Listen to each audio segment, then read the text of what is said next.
तेल खपत के मामले में भारत ने चीन को छोड़ दिया बेहद पीछे।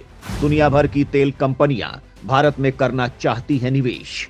रिफाइनरीज का किया जा रहा है विकास, कई देशों से किया करार। दोस्तों, इस वक्त भारत ने तेल खपत के मामले में चीन को बेहद पीछे छोड़ दिया है। इस लिहाज से भारत तेल खपत के मामले में दुनिया में नंबर 1 बनता जा रहा है। भारत में बढ़ रहे तेल खपत की वजह से दुनिया की तमाम कंपनियां रिफाइनरीज के विस्तार के लिए यहां निवेश करना चाहती हैं। भारत ने यूएई जैसे देशों से इस मामले में पहले ही करार किया हुआ है। भारत की तेल डिमांड को देखते हुए मिडिल ईस्ट के तमाम देश भारत से मजबूत संबंध बनाने को बेताब हुए जा रहे हैं, क्योंकि मिडिल ईस्ट के देशों के पास मुख्य व्यापार तेल का निर्यात है।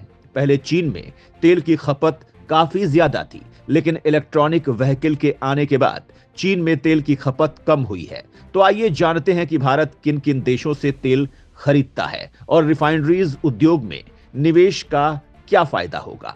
रूस को छोड़ एक बार फिर भारत ने तेल के लिए किया मिडिल ईस्ट का रुख। रूसी कंपनियों से सुविधा न मिलने पर भारत ने तेल नीति में किया बदलाव। भारत बीते कुछ वक्त से रूस से ताबड़तोड़ तेल खरीद रहा था। इस खरीदी पर भारत को फायदा भी हो रहा था। रूस मजबूरी में भारत को किफायती दामों में तेल सप्लाई कर रहा था, लेकिन फिलहाल कुछ वक्त से रूसी कंपनियां भारत को सुविधा देने में नाकाम हो रही थी। इसकी वजह से भारत ने एक बार फिर से मिडिल ईस्ट से ज्यादा तेल खरीदना शुरू कर दिया है। यूएई जैसे देश भारत को सुविधा दे रहे हैं। इस वक्त मिडिल ईस्ट में यूएई भारत का बड़ा पार्टनर बन गया है। उसने भारत को रिफाइनरीज के मामले में भी तकनीकी मदद देने का करार किया है। भारत में जिस हिसाब की खपत हो रही है, उसके हिसाब से कच्चे तेल को रिफाइन करने की सुविधाएं बेहद इंपॉर्टेंट हैं। भारत एक विशाल देश है और भारत में पेट्रोलियम का इस्तेमाल बहुत से फील्ड में किया जाता है। ट्रांसपोर्टेशन में इसका सबसे ज्यादा इस्तेमाल किया जाता है।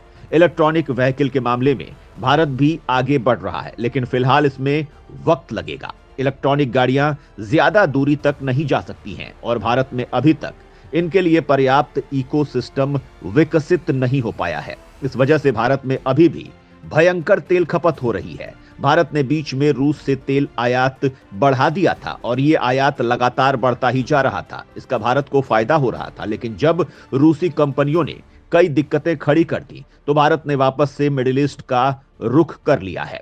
इसकी वजह यह भी है कि भारत रूस से तेल खरीद रहा था। इसके लिए उसे अमेरिका का विरोध झेलना पड़ रहा था, लेकिन इसके बाद भी अगर रूस की तरफ से कोई फायदा न दिया जाए तो फिर ज्यादा तेल खरीदने का कोई मतलब नहीं था। भारत अभी भी रूस से तेल खरीद रहा है, लेकिन अब इसकी मात्रा पहले के मुकाबले कम हो रही है। भारत सरकार का रुख साफ है कि भारत का हित उसके लिए सर्वोपरि है, लेकिन भारत अपनी विदेश नीति को भी बैलेंस करके चलता है। इस वजह से वो अपनी जरूरतों के लिए किसी एक देश पर निर्भर नहीं रहना चाहता है। वो दुनिया के बहुत से देशों से तेल खरीद रहा है और अलग अलग देशों से करार किए जा रहा है। हाल ही में पीएम मोदी नाइजीरिया गए थे। ये ऐसे देश हैं जहां भयंकर तेल है, जिसका तगड़ा फायदा भारत को होने वाला है। एक देश पर निर्भर होने पर कई बार समस्याएं खड़ी हो जाती हैं, क्योंकि अगर किसी वजह से सप्लाई प्रभावित हुई तो सारा कारोबार ठप हो जाता है। इसी वजह से भारत दुनिया के बहुत सारे देशों से तेल खरीद रहा है। भारत इस वक्त middle east, Africa, Europe, north America, south America और साउथ ईस्ट एशिया के देशों के अलावा बहुत से देशों से भयंकर तेल खरीद रहा है। इसी वजह से दुनिया भर की तेल कंपनियां चीन को छोड़कर भारत में निवेश करना चाहती हैं। अभी तक चीन तेल खपत के मामले में बना हुआ था बड़ा खिलाड़ी। अब तमाम तेल कंपनियां चीन से समेट रही हैं अपना बोरिया बिस्तर। अभी तक चीन को तेल खपत के मामले में बड़ा खिलाड़ी माना जाता था, लेकिन अब हालात बदल चुके हैं। अब भारत ने चीन को बहुत पीछे छोड़ दिया है। चीन के ट्रांसपोर्टेशन में अब इलेक्ट्रॉनिक व्हीकल का दबदबा हो गया है। इस वजह से तेल की खपत काफी ज्यादा गिर गई है। 2024 के पहले 10 महीनों में चीन में तेल की खपत 1,48,000 बैरल प्रतिदिन थी, जबकि भारत में ये मांग 18 लाख बैरल प्रतिदिन थी। 2025 में भारत में रिफाइनिंग के मामले में बहुत तेजी आने वाली है। इसी वजह से जो कंपनियां अब तक चीन में तेल रिफाइनिंग का कारोबार कर रही थीं, वो भारत में आना चाहती हैं। इससे भारत में बड़ा निवेश होगा और लोगों को रोजगार भी मिलेगा। निवेश आने से भारत की इकोनॉमी मजबूत होगी।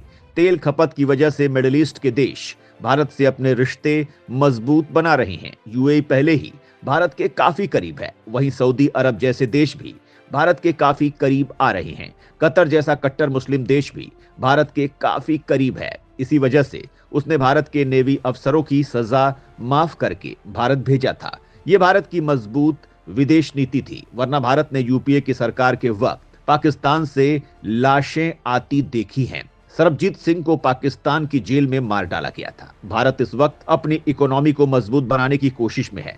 ऐसे में वो दुनिया भर के निवेश को आमंत्रित कर रहा है। वहीं देश के विकास को गति देने के लिए जरूरी है कि देश की ऊर्जा जरूरतें बिना दिक्कत के पूरी होती रहें। भारत की सरकार इसका तगड़ा इंतजाम रखना चाहती है और जब तक भारत में इलेक्ट्रॉनिक व्हीकल की क्रांति नहीं आ जाती है, तब तक पेट्रोलियम उद्योग के लिए भारत एक बड़ा बाजार है। भारत अपनी ऊर्जा जरूरतों के लिए कई विकल्पों पर काम कर रहा है। देश के अंदर बहुत से पावर प्लांट्स बनाए जा रहे हैं, बहुत सी बड़ी परियोजनाओं पर काम किया जा रहा है, सोलर एनर्जी पर भी काम किया जा रहा है। कई राज्यों में विशाल सोलर प्लांट लगाए गए हैं। मध्य प्रदेश के रीवा में एशिया का सबसे विशाल सोलर प्लांट लगाया गया है। आज भारत स्ट्रीट लाइट से लेकर ऑफिशियल यूज के लिए भी सोलर एनर्जी का इस्तेमाल कर रहा है। इसके पीछे ग्लोबल वार्मिंग को कंट्रोल करने का भी लक्ष्य है। जलवायु परिवर्तन के मामले में प्रधानमंत्री मोदी विश्व को बड़ा संदेश देते रहे हैं और भारत में भी इस दिशा में काफी काम किया जा रहा है। हालांकि प्लास्टिक बैन जैसे मामलों में सरकार नहीं बढ़ पाई है, क्योंकि लोकतांत्रिक देश में सरकार को लोगों के समर्थन की भी जरूरत होती है और प्लास्टिक बैन करने पर उसे बड़ा विरोध झेलना पड़ सकता है। लोगों के स्वास्थ्य के लिए ये बेहद खतरनाक है। सरकार को इस मामले में कदम जरूर उठाना चाहिए। सरकार ने भले ही स्वच्छता अभियान चलाया हो, लेकिन इसका असर खुद राजधानी दिल्ली में नहीं दिखाई देता है। केंद्र सरकार को दिल्ली की स्वच्छता के लिए राज्य सरकार के साथ सामंजस्य बिठाने की जरूरत है और राज्य सरकार को भी अपने निजी फायदे से ऊपर उठकर काम करने की जरूरत है और यमुना नदी जैसी नदी को साफ करने के लिए कड़े कदम उठाने की जरूरत है। तो दोस्तों, तेल खपत और ऊर्जा जरूरतों को पूरा करने के लिए सरकार द्वारा उठाए कदमों पर आप क्या कहना चाहेंगे? कमेंट में जरूर बताएं।